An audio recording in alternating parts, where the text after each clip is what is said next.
Morning, everyone. Good morning, Monica. Good morning. Yeah, I like the music too, Charisse. Thought it was cool. Yes. Tamika, you're going to get us started. Please unmute. Tamika, you're on mute.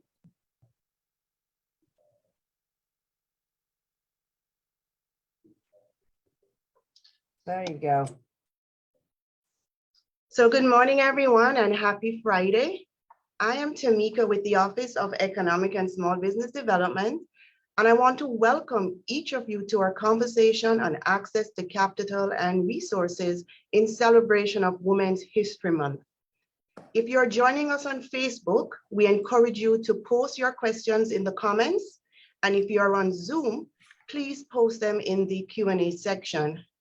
At this time, I would like to introduce Maribel Feliciano, Assistant Director for the Office of Economic and Small Business Development. She is also one of our speakers today. Maribel? Good morning, everyone, and welcome to our conversation series on women issues and happy Women History Month. I'm going to give you a little bit of background on our conversation series on women history. Last year, our Broward County Board of County Commissioners approved the Status of Women report. And on that report, they outlined a series of recommendations.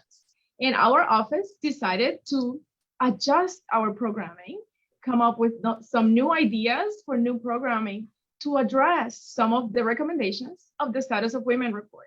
So we had some excellent conversation series last year and earlier this year on topics that are very important for women-owned businesses, for women entrepreneurs, and for our residents in general. Last year, we had a session on negotiation skills.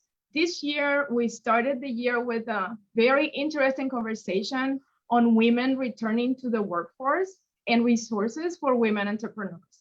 Today, you're going to hear about access to capital. So we're really excited about the conversation for today.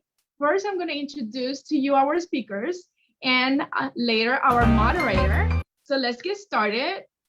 And first, I would like to introduce Jenny Chokron. She is the Senior Relationship Manager for Commercial Banking at First Horizon. Good morning, Jenny. Good morning, everyone. Yes, good morning, everyone. Very happy to be here. Excited to share things and information with you.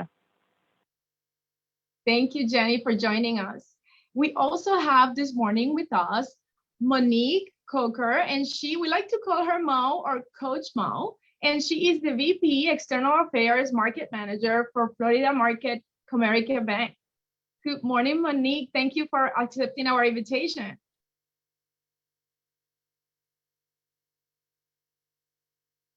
And maybe we're having some audio issues with Monique, but she's traveling, so we'll make sure that she reconnects with us. Next, we would like to welcome back one of our community partners, Courtney Viscardi. She's the Executive Vice President of the Urban League of Broward County. Welcome back, Courtney. It's great to have you. Thank you so much. Good morning and happy Women's History Month. Excited to be with you. Thank you. Thank you for joining us. And next, it is truly an honor for me to introduce to you our new Broward County Administrator, Monica Cepero. Monica, this is the first month on the job for Monica. And when I invited her to our conversation series, she said, yes, I will be there. So we really want to thank Monica for her time and for her support of Broward small businesses. And now, without further ado, I'm going to let Monica start our conversation series. Good morning, Monica. Good morning, everyone. And now it looks like someone's maybe having some trouble hearing. I'm looking down in the chat box, so maybe you guys can take a look at that, make sure everyone can hear us well. But anyway, good morning, everyone. I'm delighted to be here and certainly to be your moderator today. This is an exciting time, not just for Broward County, but for all of our community and the very many exciting things that we've got as we move forward. Looks like we're having some issues here. I don't know if this is, can you guys see me okay? Maybe it's on my end, so perfect.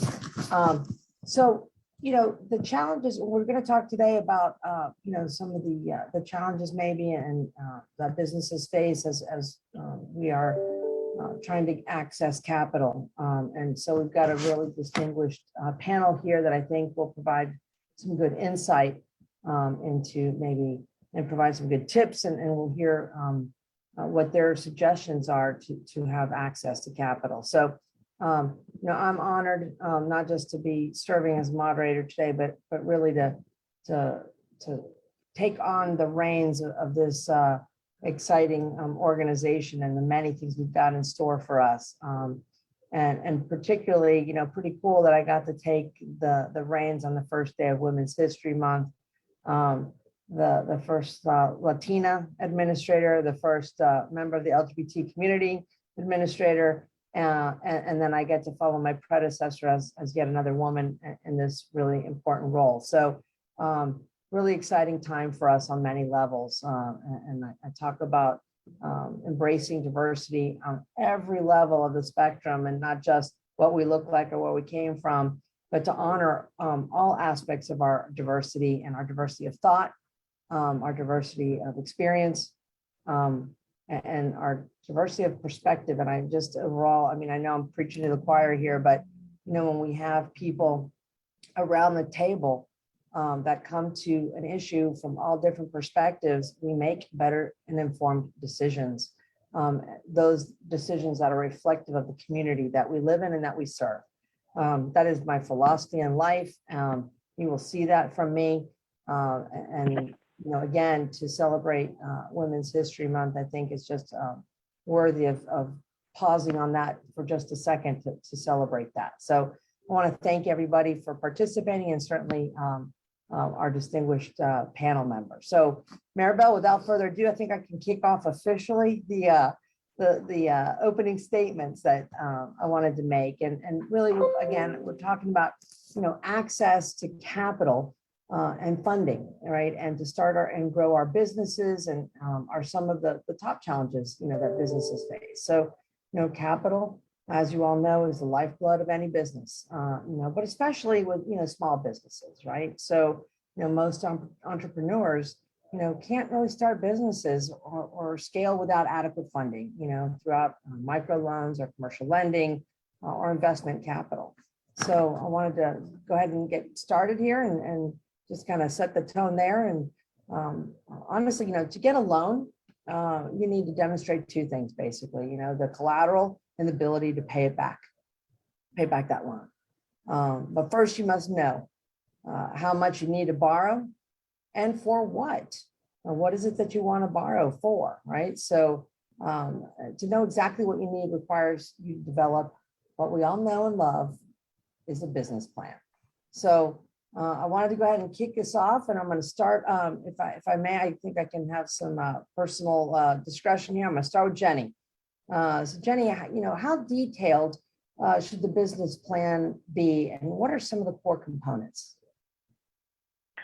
That's a great question, Monica, and I'm actually really glad that you started with that, because I think that when people think business plan, they think the document is yay thick and they need to hire somebody to do it, and they need to include everything under the sun. And some of that is because of things we learned in school and we were told in school and different levels of our educational experiences. But the reality is that's not the case. Your business plan could be one page long. It's more important that you identify the key metrics for your industry as to what's in that business plan. So when you talk about the core things that need to be in that business plan, number one, why do you do what you do, right? So think mission statement, right? Think one or two sentences, nothing more. Where do you want to go? Who's your customer? And then in your mind, why are you different? And you know what? It's okay to say we're different because of our customer service. That's not necessarily not true in most industries. And then finally, how are you managing your finances? This doesn't mean a long, drawn-out 5-year projection plan that's created by, a top 5 accounting firm. It just means tell me how you make money, how you spend money, and how do you project you're going to make money tomorrow versus today. That's the core. That's the heartbeat. And you know what? I've seen it done in one page. It can be done. Impressive. Thank you, Jenny. And I took some notes here too. Obviously, I've seen many business plans in my life, but I haven't really heard it kind of synthesized so succinctly. And that makes a lot of sense. And I hope everyone can really take tidbits from that, because that's a great message. When you hear business plan, it can sound a little intimidating. But that synopsis of you can really do it succinctly in one page, it's a little less ominous for some folks starting out. And I think that's a great message. Monique, Coach Mo, nice to see you. Hello, Monica. How are you? Hello, everyone. Yeah, nice to see you.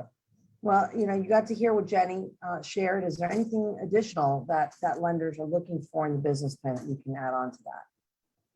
I can definitely tell you your business plan has to be your roadmap that you constantly change. And what I hear, a lot of people don't start their business plan until after they've done their Wix site, after they've thought of this great idea, and they roll over and say, I want to be an entrepreneur and this is going to be it. And what I have seen is people that actually take the time to understand the KPIs and things that are involved in your business plan are really what's going to set you apart, because the business plan is going to require you to think of all the things that, us entrepreneurs may not think about. We think, oh my goodness, I've got the best product. I know everybody's going to want to buy it. I post it on social media and it's going to go, viral. But there's a whole lot of, more work that goes into your, goals, et cetera, that your business plan will help you be able to answer when a lender does ask you questions. And we've noticed that if you can't tell us certain things, as far as like if you run out of sourcing in China, if that's where you are getting your products from, how are you going to be able to fulfill here in the United States? Right now, gas has gone up. Do you have liquidity to be able to still travel your product back and forth? So I think the business plan is not really more for the lenders. I know that may sound wrong, but I think everybody else might agree with me. It's more for the entrepreneur to really have what I like to call the business Bible. And it changes because times change. No, that's some really great points, Mo. Really just to piggyback on what Jenny and Coach Mo have said here, I believe having an extremely detailed plan embedding, the proven costs such as numbers and actual vendors helps, really businesses in getting what they want. When you tailor that information, you're giving the bank what they need. You're really helping yourself with that roadmap that you talked about, Mo, and it shows that you've done your homework, right? You're coming prepared to the table. It proves that you know what you need. You're not second guessing that, and you're coming across informed and confident, right? And that's the image that you also need to portray in what I've seen these days. It's not what you need. It's not what you need is not extra. It's exactly what you need, right? And so I think I'm probably saying too much because I've got some of my teammates on here as well. So as I'm getting ready to head into budget season, they're probably taking notes too.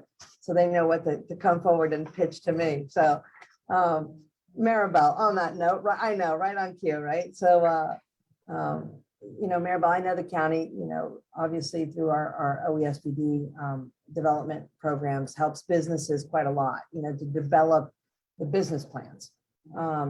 And you guys provide an invaluable resource that I just want to make sure it really gets out there, and that our partners here today, the lending world, if you can also help get that word out, because that's it's a big resource that folks have access to, a free resource, really. So share with us how businesses can access, Maribel, this important resource, which we, like I said, we provide for free. So. Yes, so in Broward County's Office of Economic and Small Business Development, we provide technical assistance, one-on-one technical assistance, free to any Broward County business, anybody that's thinking about starting a business, any entrepreneurs, just contact our office 954-357. Let me see if I can do this right here. You see, right there, right there. 954-357-640. And that's our website. And you can contact our office and we will set up an appointment with you one-on-one to learn about your idea and guide you through the process, right? To develop that business plan. We will share with you a template business plan and we will work with you through that process. As you're drafting the business plan, we can review it with you. We can also connect you to some community partners that we have that will able to provide assistance in any specific areas that you may need assistance with. In addition to that, we have a Kaufman New Venture Entrepreneurship Program. And through that program, which we're gonna be launching the new program for this year in the fall, so you're gonna hear more about it. We developed a 10-week program in collaboration with Kaufman that will walk you through the process of developing the business plan, and you will have access to subject matter experts on all the components of your business plan. This is a free class. You would have to apply, submit an application, and if you get selected, you'll have access to these amazing opportunities. And the program this year is going to be at the NSU Innovation Center, which we're really excited about that collaboration. So stay tuned for more information. At the end of the program, you have the opportunity to sell your idea, make a presentation, and win cash prizes to utilize towards that product or service that you're providing. So we have some excellent resources here in Broward County to help you. Thanks so much, Maribel. Yeah, hands up. Woo-hoo. So that's important stuff. And obviously on our website, we have a lot of great information and resources that folks can tap into. Now, without further ado, Courtney, I know you've been really patient sitting there, nodding your head and smiling, and got a lot to share with us about what the Urban League does for our community. You guys have also been a tremendous partner, and thank you for your continued support and the great work you guys do. So my shameless plug for a great organization. But Courtney, tell us about, yes, of course, tell us what businesses, how you guys assist businesses in this regard. Yeah, thanks a lot for that. And I'm really excited about this conversation because I think it will also demonstrate the value of leveraging the resources in community. For me, I think there is no excuses for small businesses. There are so many resources available. And I just can't reiterate enough the points that were earlier made.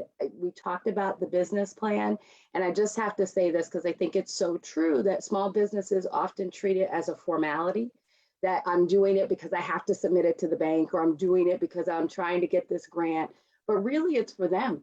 More than anything, it's for them. It is that roadmap, just like Coach Mo said, that is going to help guide when you get lost. Go back to the business plan, right? And so I want businesses to see it really as that roadmap, not as a formality. But having said that, like Maribel shared about the Kaufman initiative that you all are launching, we do also support early stage businesses. And one of the ways we've done it in partnership with the county for over 15 years is the Individual Development Accounts Program. It's a match savings program that allows individuals to save, and we match their savings. So they save $1,000. We give them $4,000, and that total of $5,000 could be used to seed their business. And I share it because one, it's available, it's grant dollars that they don't have to be paid back. But in that process, they are working on their business plan. They are required to participate in financial education. They're developing good savings habits that will help them for their business in the long run. And in addition to that, they have to do asset-specific training related to their business. So those are offerings that we provide directly and in partnership with others. And it really is a tremendous opportunity for early stage businesses to build on that business. I can't also deny that, like the county and others, we offer great technical assistance one-on-one and in different programs over time. And I'm sure we'll get a chance to talk more about it later, but I want businesses to see that having options in the market is really important for them, right? Every product or service or loan is not a fit for every business. And the opportunity to see that you have options in the market, which I think is what we're exploring today, really propels them into being able to find a resource that's a good match. Excellent points. Courtney, you got somebody that just asked in the chat the name of that program again. And I think it's worth repeating because Sure. that is a tremendous opportunity for folks for saving, that they save and they get, fourfold almost. So that's fantastic. Can you repeat that again and tell Sure. folks how they can access? And one of my team members just put it in the chat. It Yes. is called the Individual Development Accounts Program. And again, we do it in partnership with Broward County and have done it for unbelievably over 15 years. It's a great program. And if I can just kudo all of these different organizations, when you go to Broward County to become certified, these are great recognitions when you go through your interview process to become certified. Yeah, I'm certified. So, you all were, I'm speaking from experience, I went through the interview. You all were not scary. It was, we'll help you with this. We'll get this going. And I like to do those things because even though I'm not your average banker, if I don't go through some of the processes that some of our small businesses go through, I can't help find the gaps where we as community resources can come in to help, fill those gaps. Often we all think we know what everybody needs, but I can tell you most of the banks that you see doing these types of workshops or nonprofits doing these workshops, we've been through this. So we're speaking from experience, not just the bank name or the nonprofit name that's on our, headline there. Great points. Thank you. Thank you so much. Really great, and I know we're here sounding like shameless plugs, but it's so true. There's so many resources we have available to small businesses and I just would love to see more people even take advantage of that. And we aren't scary, just like you said, Mo. That old cliche statement about we're from the government, we're here to help, but we really are. So, and I think that we can help folks much more than they even realize. And like you said, when they come to a bank asking for resources, that kind of gives you a little bit more credibility, when you have a government certification that you've gone through. I mean, that helps you not just get through the process, but it gives you an additional layer of credibility, I think. Now, I'm not sat on the other side of the table and asked for that, but it just seems like a logical thing, that you have a little bit more emphasis behind you. But so now that we've covered, the importance of a solid business plan and the evaluation of your businesses, the next step to access capital and resources is exploring financing options.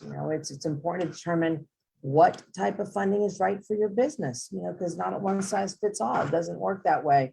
Your businesses are different and the flexibility and the makeup is can also be different. So, a conventional or an SBA loan is just one source of funding, family and friends might be others, so depending on your business needs and your structure, that could look different. You may want to look into venture capital and angel investing.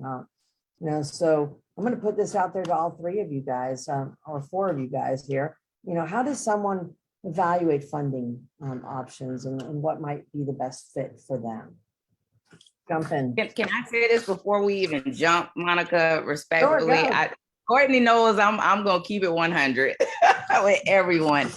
Before we jump to even, because I think that's a mistake in itself. When we start our businesses, we jump straight to we need money, access to capital. I think before we go there, it's a self-work in look on personal first, because how you are personally, how you do your financials will also help show the weaknesses that you may have going forward as it relates to running a business.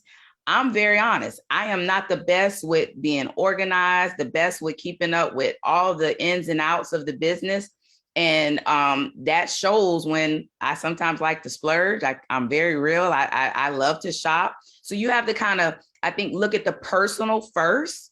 How are you doing in your personal finances for yourself before you jump to access to capital?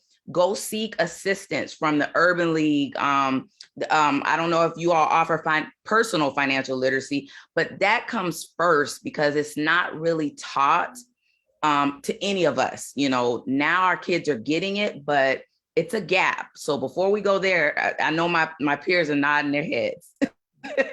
Yeah, I'd like to just add to that. Mo is 100% correct. So much so, because not only do you have to start with what do you look like, no matter when and where you go, they're going to look at that. How do you handle your personal pieces first? And it's not uncommon that someone is accidentally successful with their business. I literally had this conversation with a business owner yesterday. If you're successful with your business by accident, which is a great accident, right? But you don't take care of yourself, you're actually going to hurt your business. And you're going to hurt your business because you're going to close doors that otherwise could have and should have been open had you not done exactly what Mo said. Start with you, and that needs to be a part of your plan. And then you absolutely can kind of go to the next step. And always, you can't forget it. You can't say, I'm making all this money, I'm going to put it all in my business, and I'm going to show nothing for myself. Well, you're going to end up not getting anywhere. I do think it's a brilliant point. It should maybe be the mantra, right? You know, folks are like, I need to make more money. I need money to make more money. But we also know that sometimes making more money, people spend more money. Those really good savings and spending habits will translate over to the business. And, a lot of folks or a lot of businesses think they need a loan to get started. And again, looking at other options for funding that could be grants. But the point is still true. You'll spend that too in the wrong way if you don't have good money habits. But I do think for early stage businesses and perhaps some that have been in operation for a while, looking at dollars that you don't have to repay initially are good options for them to build that foundation for your business. So grants and pitch competitions, and there are many of them available. A lot of our local cities are doing it. The county has done it. The Urban League has done it, where we're really fueling or encouraging businesses to demonstrate that they know their business, they have their plan in place, and it's worth early investment. And so even before thinking about loans, and even whether it's SBA or county, Urban League, a traditional financial institution, are there other resources that can allow you to seed your business that are lower risk? Because we are expecting that you can demonstrate an ability to repay when you have a loan. It's important. And so I think it's important to say that in connection. Mm-hmm. Go ahead. Sorry. I just want to add one other component, right? We're talking about Women's History Month. We're talking about the women's component of all this. So I just kind of want to tie that in. As women, we have all these different additional things that we have going on. And it's not uncommon that becomes an afterthought for a lot of different reasons, right? Again, and therefore, it's even more important that it's a proactive approach and that you do look for all the resources you have. And we've said it multiple times, and not only are there free resources, there's also free resources specifically for women. And early stage women-owned businesses are in such need because they do offer a different perspective. And I would hope that when we look at, going back to what you said earlier, Monica, on diversity of thought, when we look at those things, we also have to be willing to be authentic and present it from our perspective, and then demand, okay, that others look at it from our perspective, because it's going to be different. What's kind of always been done isn't what's being done or what should be done tomorrow. And so the more responsible we are, going back specifically to Mo's point, when we start with us and we show kind of proof of concept with us personally, and then we have our business model and we have a proof of concept, and now we want to evaluate, going back to the question, how do we get financing? What are our different financing sources? We should be looking everywhere. And you know what? Every time we meet with someone, whether it's the Urban League or Broward County or SBA or somebody else, CDFI, we should be saying, who else can I talk to? And we should not be afraid to ask that question, because there's resources everywhere. Yep. So And I just can thought- add, I would like to add, Monica, that from the government standpoint, going back to financial literacy, any products that we put out related to loan products, grant programs, etc., we always write the scope for those services in a way that financial literacy is and technical assistance is part of the package. So it is critical that whoever is working with us to administer those loan programs or grant programs offer the one-on-one technical assistance, offers the financial literacy that's needed before my businesses start submitting those applications and making the decisions on the type of loans they're going to apply for. And the loans we have administered in the last few years includes, they're very diverse, right? So we have loans for businesses that are starting, we have loans for businesses that are ready to scale up, and then we have loans for businesses, that need capital investment, they need to buy equipment, etc. So we provide diverse loan options as part of those services to make sure that we include multiple opportunities based on the type of business that is applying for the loans. So those are excellent points, all of you, and you saw me type in the chat there. Jenny, you hit on a word that is like, core to who I am. And it is, you use the word being authentic. When you guys go out there, when businesses go out there and they're asking, lending institutions and organizations such as ours here in the county and utilizing services like those, Courtney, that you guys have in the Urban League. I think what everyone really wants to see is, you're taking a chance on that business, on that individual, and that connection and how you sell your business is all about the passion you bring to it, right? And so remembering to be authentic to why you even got into this line of work or to start this business. That's something that, that's not something that you put in that business plan or your strategic, thoughts, but remember, and that's also, Jenny, you also talked about, let's bringing it back to the Women's History Month theme. Same thing, important for us as women to really remember who we are and share that power of who we are and what we're bringing to the table. So some really great points there. Thank you, ladies. So we're trying to access capital, Monique, this one's coming to you, so get ready. I should say Coach Mo. So when trying to access capital, do financial institutions require having a business bank account or does it vary by institution? Well, most institutions are going to require some type of relationship with them in order to get financing. So that's across the board. And that's why, we're talking about looking at your personal first is going to be the key. Also knowing which institution has an appetite for what you're doing and what your goals are. A lot of people have, of course, stayed with banks that their parents or they just opened when they first got their first job and, you just stayed, you don't never move, but I'm here to tell a lot of people as we're being transparent and honest. In my role, I don't, preach for Comerica. I preach for education for all banks to be able to, fund anyone in their particular right, because everyone's going to be different. Comerica is a business bank. So we are looking, more for established businesses. However, we realize that the innovativeness is required. So we're trying to come up with more friendlier products that reach the target in our underserved areas. But I know Jenny may, from First Horizon, in order to pay, we're going to want to see like what you've done. And, if you had a kind of bad appetite with a bank, here's taking off my Comerica, I wouldn't go there asking for a loan. I mean, at this point, they're going to pull your history. Even Broward County asked for our financials when we got certified. So full bank statement. So give yourself grace and mercy to all my queens on here that are, trying to start their businesses.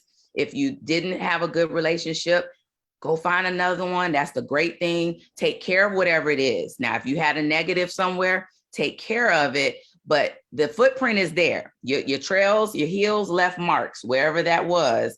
So if you need to go somewhere else to start anew, there's so many options. We've got Bank On that will give you opportunities. But yes, in short, you do need a relationship. Jenny, I don't know what you want to add.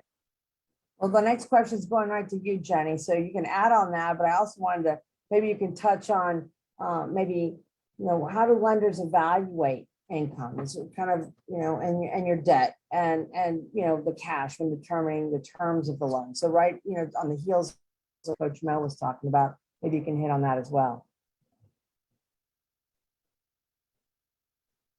Sure, absolutely. First of all, I agree with Mo 1,000%. Relationships do matter.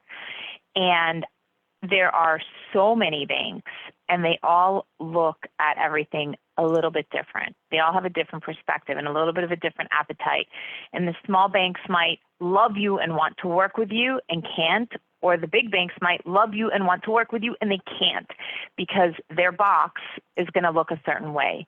And so I'm going to ask you to just stop for a second and put yourself on the bank's point of view when we talk about what are we looking for in terms of income, debt, cash, and access to capital, right? And from the bank risk point of view, their question is, what do I do when you fail? And if you can't ask yourself that question, you shouldn't be talking to a bank yet. You're not ready. Because that's why that relationship matters so much. Because at the end of the day, you and I should be able to see each other eyeball to eyeball and know that we both have your best intent. Because here's the secret. If you win, we win. If you lose, we lose. So we need to understand, how much money do you make? Not how much in sales did you make, but at the end of the day, when all of your expenses are paid, what is what we call the net income? What are those numbers? And, my favorite is everyone thinks doctors and lawyers have this figured out. Well, guess what? They're the weakest in this because they don't teach that in medical school and they don't teach it in law school. They don't teach it. So no matter who you are, no matter what your level is, I always tell everyone, take an Accounting 101 course. Understand the basics. I will tell any business owner, I don't care how small or how big you are, every single day you should know how much money you have in the bank, the same way you do with your personal account. How much money do you owe? The same way you do with your personal account. And how much money do you need in order to pay your bills tomorrow? So if you understand that on your personal level, going back to what Coach Mo said in the beginning, and then you take that and you translate that to the business level, guess what? That's what the banks are looking at. They're looking at, and at the very beginning, Monica said, can you pay back your loan? That's how they figure that out. And if you have a plan, and, again, eyeball to eyeball, if you're honest about it and you ask for help when you need it, take all the things we've talked about and understand that the banks are looking at those things, and that is how you get that access to capital. But you have to be able to show that you can make money. And I get it. My favorite, Mo's going to laugh at this, right? My favorite response is, well, I don't really want to pay taxes. Well, you want to pay taxes or do you want to grow? That's right. Your decision. And Jenny, I know you and Courtney, I'm sure, and I mean, all of us in our roles, what is true net income? This is why these courses are so important, because like I said, I keep 100. Net income is not product minus how much you cost to sell it. That is not net income. Net income is literally taking the opportunity to understand the true COGS, cost of goods sold, minus all expenses. And even if you haven't included your insurance, your CPA fees, then you're technically in the red. We forget about the areas that are so important for small businesses because we only look at a small formula.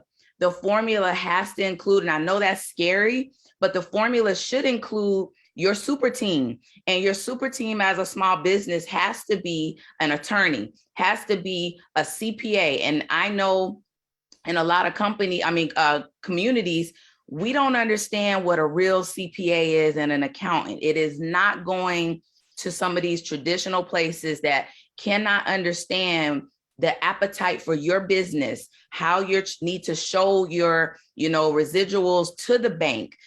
It's not all about writing everything off. Can you write things off? Of course, if you're at a point where you don't need help from the bank, or you're not trying to get a loan, and that's when you have someone that knows your business, you communicate. I tell people your CPA should be like your doctor. If something's going wrong with your money, you need to be talking to your CPA so that they can say, you gave us this much expenses. Maybe you can cut down on this. No, we shouldn't write off all of this year if your plans are to go get a business loan next year, because this is what the bank is going to want to see. So knowing true, and Courtney, I know you all have access to help people know what's true net income. Do you want to? Yeah, I'll just add to that. It's not uncommon for somebody to have, reduce their tax liability and come in with income taxes showing net revenue of $800 in the year or $2,000 in a year, but you're asking me for a $50,000 loan. You see how that doesn't match, and I get how you're trying to save on the one end, but if you're looking to grow, you're looking to be ripe for investment or position yourself for investment, you have to demonstrate that you've earned income. And so, that relationship with your accountant is really important. And if you don't know your numbers, the accountant is working on that, but you don't know your numbers, that's also a problem. They have to be a good friend of yours. You got to understand what's going on with the numbers, because whoever is looking to invest in you is going to ask these questions. I'll share, and hopefully I'm not jumping too far ahead, Monica, but the Urban League does have a subsidiary, the Central County Community Development Corporation, which is a CDFI, a community development financial institution. And we make loans. We don't have deposit accounts like a traditional bank or financial institution, but we are here to serve underserved communities and underserved businesses. And so we are based in Broward County. I think we're the only CDFI that offers a loan fund based in Broward County. And I share it because we are willing to look at other compensating factors. We're not just going to look at your credit. You could have credit mistakes in the past, and it doesn't count. That doesn't mean you're counted out for us, but we are going to look at your ability to repay that loan. And we do want to see that the business is profitable. Credit blemishes, mistakes, that's fine. But are you on the growth trajectory? Are you making income? Are you able to demonstrate that you could pay people back? And I think more than anything, it's a character piece. We talked about honesty and authenticity. If we're having a conversation with you, we need you to be really honest, because we're willing to take on a little more risk than maybe a traditional financial institution. So we got to know all your business, and you can't be afraid to share it, because all these things will come to light. And it would be shameful for, in the beginning, we have a conversation, we're asking you to share all of these things about your business, your financial disposition, and you choose not to share it. Then we go later down the road and we're finding out stuff. You've severed that relationship, right? So it's really important to be honest and open in the beginning, build up that relationship, because we are willing to be maybe more flexible than some others, but some things aren't going to change. We need to see that you have the ability to repay and that you're earning some revenue.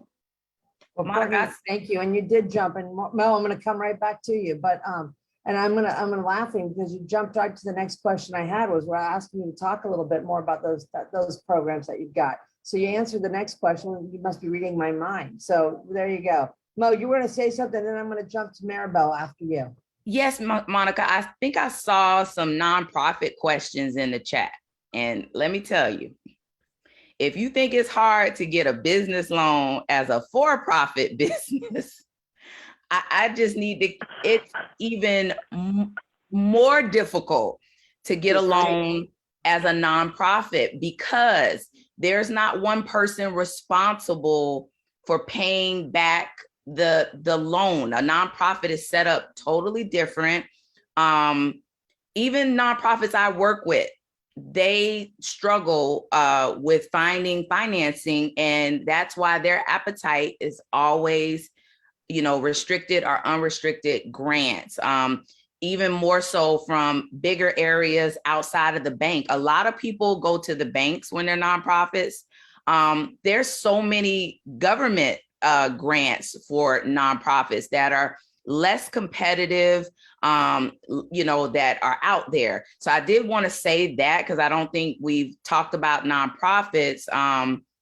And the CDFI that you mentioned, I know Jenny does it from First Horizon, Comerica does it, and plenty of banks.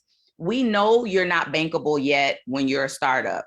The SBA recognizes you're not ready for 2 years with them either. So a lot of banks use what we call our philanthropic investments to give money to these organizations, these CDFIs, these micro lenders, to help fill the gap where we can't help you at this point. And what the great thing is you've got companies like Ascendus, you've got the Urban League, you've got Black BBIF, Black Business Investment Fund, you've got Black Business Incorporation in Palm Beach, and they've gone also statewide. So if you have never heard of any of those places, please go on to Google. It's right there. Type in the National CDFIs.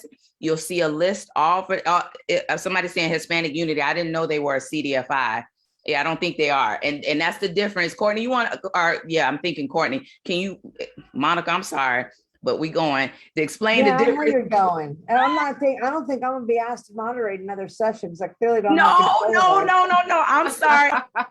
No, here's the thing. So we have so much to share and so much great information to share that honestly, an hour and 15 minutes is just not enough. So, but these are all important lessons and tidbits and tips that, that's very, very relevant and right on point. And we would be remiss as a group if we didn't touch on these things, because these are all resources that are available to everyone out there. And we're so passionate about these things because in many instances, these are free resources that people have at their fingertips, and they can get their businesses that leg up, and that is that step forward that they need, to take their business and ideas to the next level. I don't know if you had anything else to add to that, Mo, but I was going to jump to Maribel. No, I didn't. Please, you know me better than that. I'm not going to stifle any discussion and creativity here. I'm just looking to Maribel because I wanted to talk about some of the development toolbox that we've got in the Office of Economic and Small Business Development. So Maribel, businesses, particularly in the municipal service district, our unincorporated area of the county, while it represents a small portion, a geographic portion of our county, it's an important one, and it's one that we've seen a lot of need for assistance. And we want to, why don't you talk just a little bit about, the recently approved SOAR loan fund. I don't know that a lot of people really know about that, and I think that will be for good information that hits a little bit on that nonprofit segment we've talked about in the businesses as well. And so, Maribel, how can businesses learn more about those types of programs and actually apply for them? Yes, so the first loan program that we have is for the Broward Municipal Services District, which is unincorporated Broward. And we have a little over 150 businesses on unincorporated Broward, and the County Commission has made it a priority to provide resources, access to capital to businesses in the BMSD. So we have a revolving loan program at this time that is available to businesses, but we also have grants. It's part grant, part loan fund, right? So we have for the Economic Development Toolbox at this time, I would like to share that we have grant opportunities. We've had this program for a few years now. We have grant opportunities for our small businesses in the BMSD for facade improvements. We have some projects in the works at this time. Actually, I was just looking at the projects that have been approved, and our first two projects were women-owned businesses. So again, another success story to share. The funding is basically a grant, 80% grant, 20% will be business contribution for facade improvements. We have another program that is for redevelopment, so for interior renovation of our businesses. We pay 50-50, so 50% grant, we will pay, and then the business will have to contribute the other 50%. And again, remember the contributions that the county provides, you don't have to pay back. So these are grant funded programs. And then we have a demolition grant. So if the business feels that they are going to be, there's going to be a demo, we pay 50-50 as well. And these are grant programs. We have a revolving loan fund that is being administered by NDC in collaboration with the Urban League of Broward County. And we also have, again, we want to continue to share those opportunities. You can go to our website for more information. Let me see if I get it right now. It's right here, our website. You can go to our website, go to business resources, and you'll have all the information related to my BMSD unincorporated businesses. However, Monica mentioned the SOAR Loan Fund. This is a new program that has just been approved by our county commission. And this is for businesses and nonprofits countywide. Let me say that again.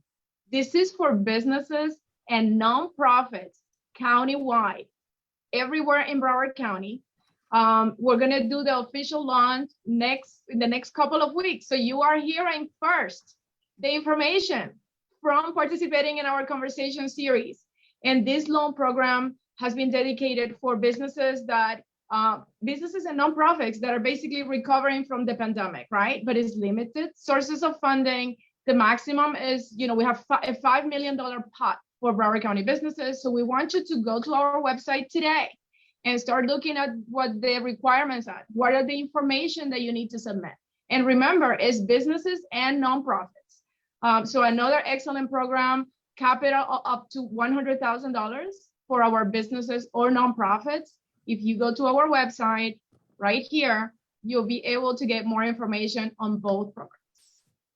Excellent, thank you. A shameless plug for county programs, but this is something that is right on point of the question we got about nonprofits. That's another sneak peek at what we've got coming out. So some great resources. So I'm going to switch gear just a little bit because we've heard about the things that we need to submit. I'm going to ask you guys, because we've seen we have some experience about this next question about what we saw during the pandemic, and so during the height of that pandemic, there's a ton of federal, state, and local governments that provided assistance out there in the form of grants.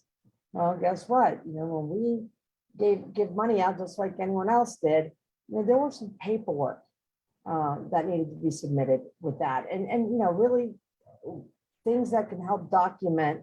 So we know that we're giving it for legitimate businesses and for legitimate purposes. We heard all kinds of things, crazy stories out there. And so everyone needed to make sure we're getting it to the right people that were in most in need, So the county, we hired some technical assistance providers to help prepare businesses and help them through that application process.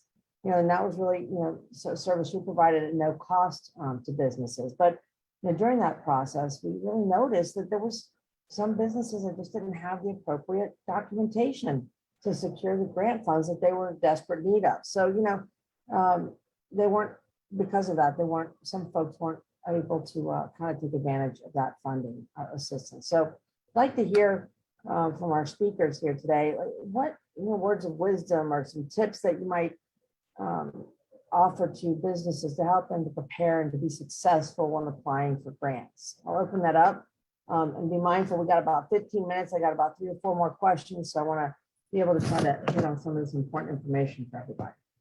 If I may start with this, first of all, this is a question that we got asked often. And I think the most important thing is it doesn't matter what level of business you're at, whether you're an early stage, whether you've been in business for 1 year or something else. I would encourage you to always think one stage ahead and always manage your financials that way. So you might be a pizza shop with 1 location, but always imagine that you had 2. And by doing that, you'll prepare your paperwork in a different way than if you always imagine you have what you have today. You'll also prepare yourself for potential growth if that's the direction you want to go in.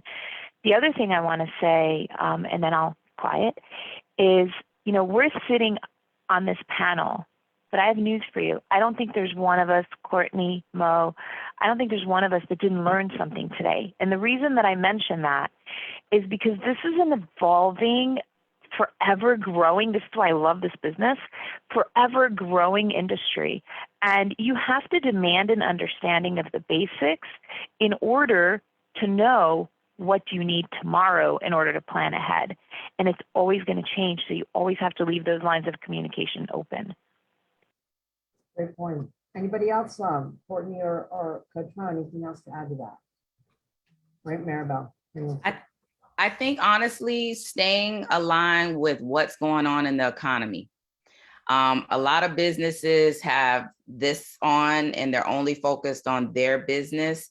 I've been watching so much, and I know Monica as a county administrator, you know, when the future is about to change, businesses have to be ready and prepared for the evolution of AI. There's a lot of things that, you know, we're creating. And if we don't stay on top of what the economy is, are you really creating a sustainable product that will result in legacy building and the transference of generational wealth? And that's important as you think about what it is you're bringing as a woman, what it is you're bringing to change trajectories. Think outside the box. Do not ask for, I know y'all hear this. Can you just tell me how? What's the blueprint? No, a blueprint is your house. So if somebody's giving you a blueprint, you're following their goals. You're following their wants and desires, not yours. So yes, there's certain blueprints, but when it comes to knowing what you want for your individual business, please watch the news, stay on financial channels, and I'm gonna leave it there because I don't think we watch enough of that. Yeah, I think that's really great advice. And, you know, one of the things that we try to do is connect to our small businesses to ask them about what their key pain points are, right? And because that informs the work that we do, as well as looking at industry and recognizing what's happening and positioning those businesses to prepare for that. But some years ago, our businesses told us what some of their key pain points were, right? That they were operating their businesses, working their businesses every day, but they never stepped aside to work on their business. And we saw that elevate, that challenge really surfaced as PPP came out and other opportunities through the federal, state, and local governments because people weren't ready for them. And before the pandemic, we unlocked this idea that we call the UBIZ CoLab, which really helps businesses invest in themselves. It's a 6-month cohort where on a weekly basis, they are getting coaching in one of 5 areas: accounting, legal, IT, marketing, and operations, which we believe fundamentally are key components of a business. And they work on that individually with a coach and in small groups in a small cohort over a 6-month period. And as a result of doing that, revenues have increased for those businesses, increased cash on hand increases, they have marketing plans, they've updated websites, many tremendous impacts from that initiative. But it's because our businesses said, this is what we're struggling with. How do we get better at this? And it really does just take that investment of time and recognizing where you are in this environment. How's your industry performing? Do you watch the news? Are you keeping up? Because unfortunately, while the pandemic exacerbated challenges, some of the challenges were there before the pandemic. You know, if you didn't keep good records, the pandemic didn't make, you know, now you have bad records because of the pandemic and only exacerbated those issues. So we really try to focus on those key components so that businesses are strong and are in a better position when these dollars become available in the market. Those are And so that really points. takes you back to the basics that were true regardless of the pandemic, right? And one of the things you can do to remind yourself, one of the reasons that we do end up seeing a lot of business owners like this, I think, is because they're so focused, now more than ever, right? Because everyone has this employee issue. So they're so focused on just keeping their business alive that they stop to take a breath and breathe. So what I would recommend is find a group of small company owners like you, because that brainstorming can help, and someone else's mistake could be your solution proactively. And that, you know, you just have to take a step and get out of your business, take a minute and get out of your business so that you can be more prepared. Because someone else would have said, you know what, instead of paying 1099, going back to the core of the question, someone might say, 1099 works, but here's the dangers of 1099, or W-2 works, but here's the dangers of W-2. But if you never leave your bubble, you never have a chance to hear other ideas and other challenges that other people have gone through. You hit right on back to the beginning part about diversity of thought and experience, and so many great things. I mean, we could really sit here for hours because there's a lot of things I want to chime in on too, and I'm supposed to be the moderator. So, I think my lines are blurring here, but Mo, you talked about paying attention to what's going on, not just, out in our community, but the world.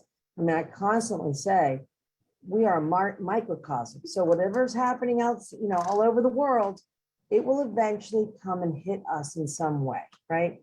It's not just in the county's perspective, but in our home lives, in our business life, and we are just a little.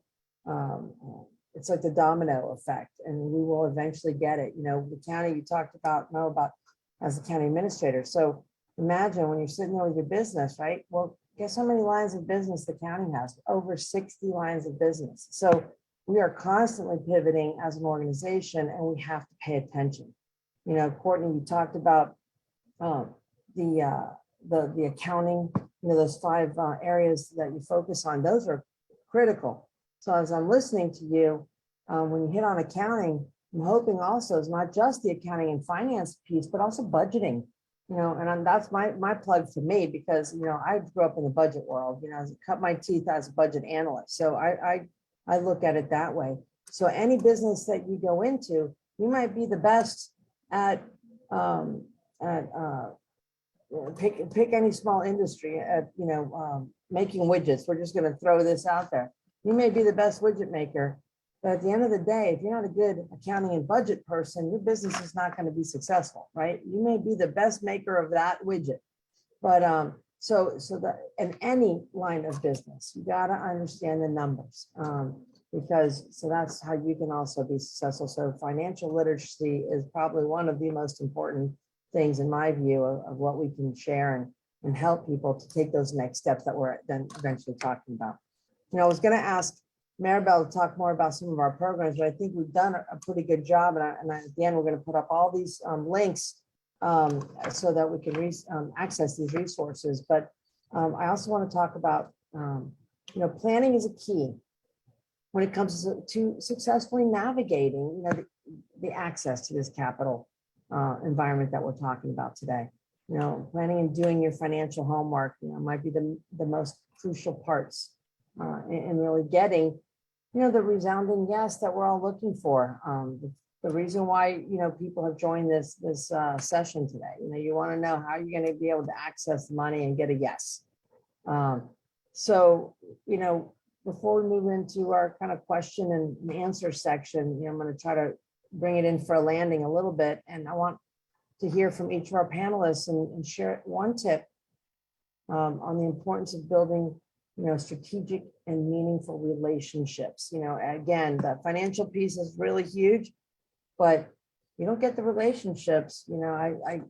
We all got to get somewhere on our merits, but the relationship is key with everything we do in life. So, don't get intimidated. If you're an introvert, there's ways we can help you there too. But we have to build those relationships. So why don't you guys share some thoughts about that? I can start with that one, Monica. Basically, you all hear, you heard today how important it is to build your relationship with your bank, right? And your financial institutions. But the business to business networking is so important as well, right? We talked about how important legal, accounting services are. So you need to also connect with a CPA, attorneys, insurance companies that are going to help you expand your business, be successful when you're procuring for contracts, etc. So that's also critical. So be very intentional on the amount of time you spend networking, but make sure that it's very successful, right? That you're intentional and that you're being productive when you're spending your time networking business to business with your banks, with potential clients, etc. Very important. Thank you. Anyone else? Yes, I would add, as women, we got to help each other. We just have to. Like, you know, when you think about how we have been resilient and persevered, it has not been on our own. But I know in the community of Queens, sometimes we get nervous and we try to do stuff on our own. And I was one of those people. And I didn't realize I was a control person until I really started just not being able to control everything. So I think my advice would be definitely finding you a tribe of queens that you can trust. And it doesn't have to be friends. It could be a Courtney. It could be somebody at the Urban League. It could be somebody at Broward County, anywhere that's going to have your best interest at heart. Apply your grace and mercy to yourself. Being an entrepreneur is not easy. I have tried. I have a business. I don't run it. My husband runs it. Know your lane. Know your lane. You can create businesses, but you don't have to be the end-to-end of the business. That's the beauty of owning a business. So I'm gonna leave it there with, I'm always trying to build the queendom. We can only do that together with us helping each other. So I'm hoping all 81 participants put their contact, and people are asking for my contact. I will give you my contact, but I don't have the capacity, and I just have to, I don't know what role Jenny has in First Horizon. I don't have the capacity to talk to a lot of people all the time because I'm on these, but I will put my information. So bear with me if you send me an email, and I'll pass the baton.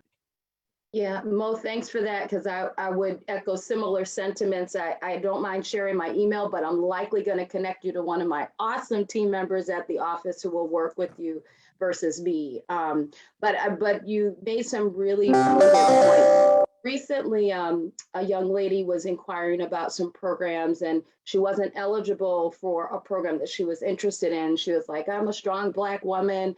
I don't want to feel like I'm begging to get into something. And you referenced this point because I think it's really important. And I said to her, but we're here right now.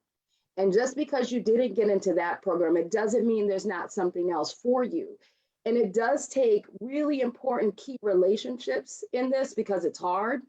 You know, you're going to feel like you're failing, but it's going to take a lot of resiliency and that get back up again running, because again, it's hard. And just know that any of the folks that are on this line or any of our organizations can be resources for you. And we don't want you to just give up. But know that it's not a walk in the park. Some businesses look like they got it all together. It was simple. But if you really got down to it with them, it probably wasn't as easy as they've made it look. So just think about your own story and build those really key and important relationships. The Urban League's happy to be in relationship with you. Right? And it doesn't mean you're going to get a slam dunk the first time. It might mean not right now, right? Delay is not denial, right? Or delay is not denial, correct. So it's maybe a not right now, but later come back and see us. And so I really want to encourage the women on this line in that way. Great stuff. So Jenny. I'm gonna share a authentic story that I'm embarrassed of very quickly so that we can have the Q&A. I had an individual, a lovely lady who I absolutely adore, meet us, and she met with me and she met with my manager, and she told us about her business, and she wanted us to help her get the next round of financing.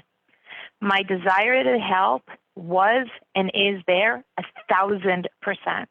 This is going to go back to Mo's capacity question. Her brilliance is tremendous. I mean, I am in awe of this woman. But here's the reality of lending right now. My underwriters are about 80 loans behind. My closers are about a week behind on every single loan request. The financial world, whether it's part of the whole employment move or not, is really stretched. But here's the thing. Here's why I'm telling you this. It's not because I don't believe in her business. It's not because I don't want to help her. I am definitely not ghosting her when she calls me when I'm on panels and other things. Everyone thinks you're ghosting them, right? Definitely not. It's just because there's so much more demand today than ever that the reality is we all have to take a step back and take a deep breath and say, okay, this is not the timeline we wanted, but, and this goes back to your question, Monica, of relationships, as long as she can believe that I am genuine when I say to her, I want to help you and I want to see you succeed. I just need a little bit of time to get there because of all these other things that I can't control, then we'll be okay. But the second she takes it personally, and a lot of times we women do, right? That's when you actually stop yourself from getting the help. Because here's the thing.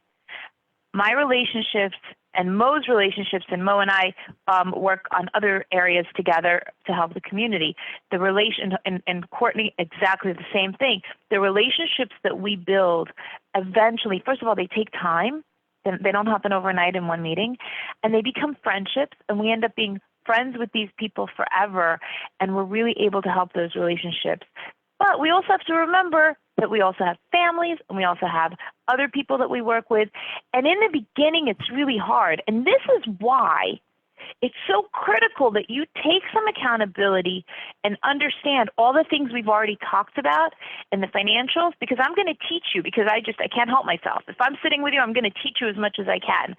Right? But I'm going to be here now. And then you have to take that and you have to really understand it and do all the things that we talked about so that when it is your turn in line, you can have success. Great messages. I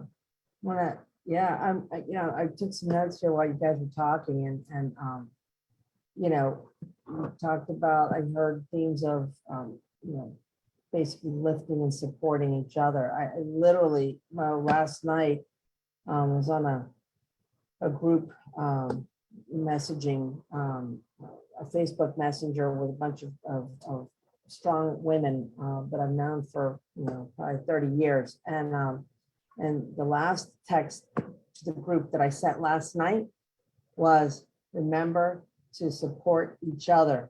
And not just each other on this group, but the larger group of each other's, the women. And I literally wrote that and I chuckled when you said this because, as women and as we start to step into different roles in our lives, sometimes it's almost like this everyone for themselves attitude. And that's the worst thing we could all do as women. And, we're stronger when we lift each other.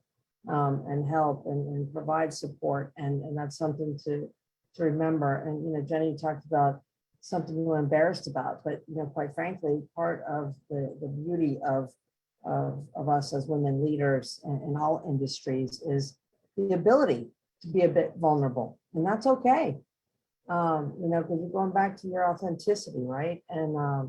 And something I always like to share a story that some of my teammates have heard me say is sometimes we just have to act like, I call it the duck concept. So we're nice and calm and smooth on top and we're working like heck down underneath, right? So, but that's okay. And that's how we, succeed and move forward. And if we're not stretching, we're not growing. So get out of your comfort zone a little bit and don't be afraid. So just step out there. Looks like someone's told me I need to go to questions. So we're going to open it up for some questions and we'll see what we can provide as answers. What are we looking? Are we supposed to be looking on this Q&A thing down below here? Yes. All right. Yes. So we're going to look at the chat. Yes. I'll find the folks first have been adding question. stuff in the chat box, but you can also use that other one that says Q&A. So I'm going to open that up here too. Yes. We have a lot of comments. Thank you for everybody that's participating that is so engaged this morning. Yeah. We have a lot of comments. I'm going and to take it that questions. we just got this dynamic group here that everybody wants to chime in. So we have a great panel and great participants. Well, Monica, while they're pulling the questions, I just want to say thank you on behalf of Comerica, and I'm sure all my other peers. We can't do things like this without the support of organizations that recognize these are necessary. There are not enough of these. I definitely appreciate, of course, you running this, the diversity on the panel. This is beautiful. So thank you for taking the lead to bring these resources to the table. Well, you know, and then you took the words out of my mouth too about thanking, you know, this group, and clearly as leaders, we can't do half of what we do or be successful without an amazing team. And so I'm going to thank Maribel and all my folks at OESBD. You know, we are only as strong as the team around us. And I always talk about, and everyone will hear me wherever I get a chance to talk about it, is I always like to get people smarter than me around me, and that just helps us all lift up. So thank you guys. Also, you know, just want to say thank you and share my appreciation.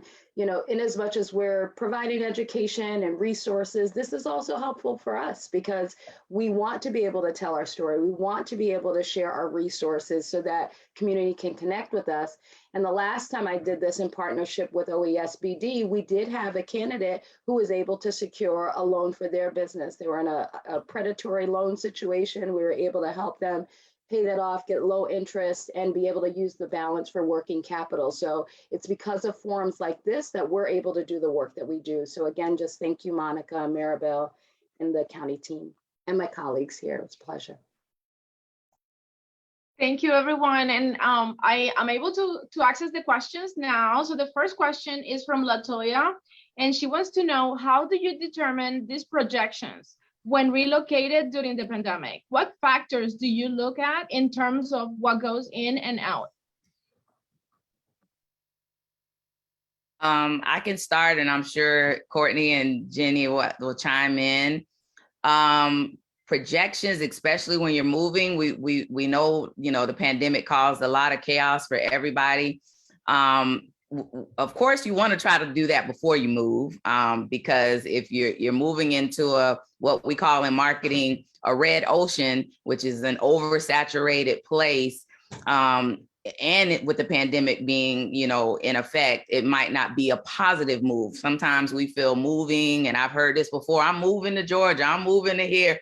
Moving doesn't always solve everyone's issues or whatever it is that you might be facing. But factors that I would suggest you always look at is definitely understanding the true cost of whatever product or service it is that you're selling.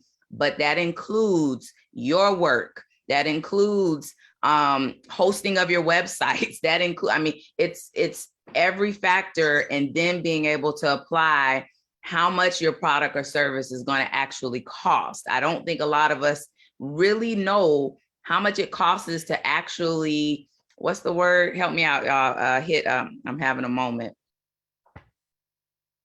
When you hit zero, I can't think.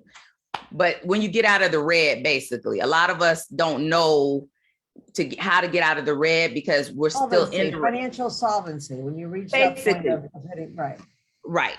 Break even. Someone's break even. I was just saying break even to myself. That's what I was trying. Thank you. We're looking for too big of fancy words. There we go. The next question we receive from Kurt is, what about help for existing long-established businesses? Yeah. So I think that, go ahead, Courtney. No, you can. I think that when you're an existing business that's been around for a long time, there are a lot of solutions that are available. What you're not going to see are those early stage solutions, but I would implore you to still look at those early stage solutions, because sometimes maybe you missed something early on, and that's what's stopping you from being able to get the financing that you need to get. And a lot of the grants that are available don't say that this is only available for first year companies. It'll be available for everyone, but first year companies perhaps can benefit from them because there's no other solutions. You have to really understand your financials. So if you've been around for a long time and you don't understand them, you want to look at them. And I'll just throw the 5 C's of credit out there. Maribel knows I do this a lot. But you should definitely understand your business credit. If you've been around for a long time, you do have business credit. You should understand your personal credit, of course, but you should understand your cash flow. You should know how other people look at you. You know, if you've never done this, I dare you to go on Google and put in your name, because we will. And the longer you've been around, the more we're going to find. And so you should know what's out there I about Google you. myself too. Yeah, so do that. Cash flow and capital. We didn't really talk a lot about collateral today, but what I like to say about collateral is know what collateral you're going to give me and know why you're never going to have to give it to me. Right? So that's really the key. Thank you, Jenny. And we have a lot of questions, and we're not going to be able to answer all of them as part of this session. But our team will make sure we'll collect those questions and we get back. We have everybody's email. We'll get back to everybody with the responses. I'm just going to take a few more. Are the resources available to Miami-Dade County residents also, or only for Broward County? I can answer that one. All the resources we shared today, Broward County Office of Economic and Small Business, and of course, from all our partners, offers to Broward County residents. However, Miami-Dade County has a similar office in Miami-Dade, and they have also community partners, just like the community partners you met today, that offer the same services and resources, access to resources. So definitely connect with them as well. And are the business plan requirements for funding different from early stage businesses versus seasoned businesses? Is the next question. Mo or Jenny or Courtney?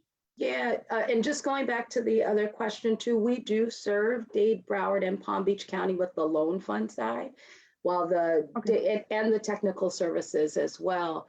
But with respect to the business plan, as long as you're outlining all that Jenny talked about before, that's really what we care about, more than how long you've been in business and the like. I mean, clearly, if you've been in business for a longer time, you have more details. You likely have stronger projections because you have a history. So there are some things that you would have greater than an early stage business, but what we're looking for essentially is the same thing. Right? Your plan mapped out, your projections. It doesn't have to be a 30-page document that's so elaborated, but it has to be really clear for us to understand your growth trajectory.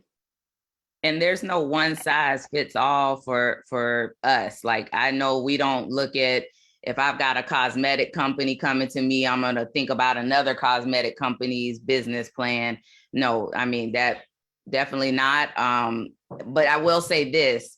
Everybody's business plan should have new components in it. Please don't look at the old templates of business plans that may be out there. I don't know if the Urban League has prepared new ones, but we've got to have stronger templates if people are going to use them that include pandemic recovery, disaster, especially since we're in the state of Florida and we deal with, disasters and things of that sort, because a lot of traditional templates don't include the various little facets and extensions that we should have in our business plans. And remember, it's a living document, right? That you can update it. You should update it. It's not static. You did it 10 years ago. You need to go back to it and update it again. Very important. One trick that you can use is you can pull up like a small business loan application, and it's going to have questions, and make sure that your business plan covers those questions. It's just a little like cheat, life hack. And the other thing I just wanted to mention is that if you are in Broward County, there's another organization in Broward County. It's a private-public partnership. It's the Greater Fort Lauderdale Alliance. And the reason that I mention it is actually because of the question in Miami, because I know that in Miami, a lot of folks reach out to the Beacon Council, and that's the Broward County version of that organization.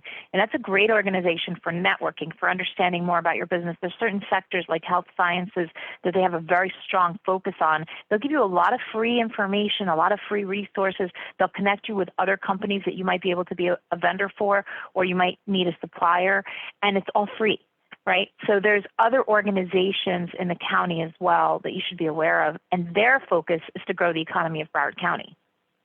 Great segue, Jenny. Thank you. She talked about the Alliance, and Alliance is actually one of the county's business partners, and it's our private sector partner.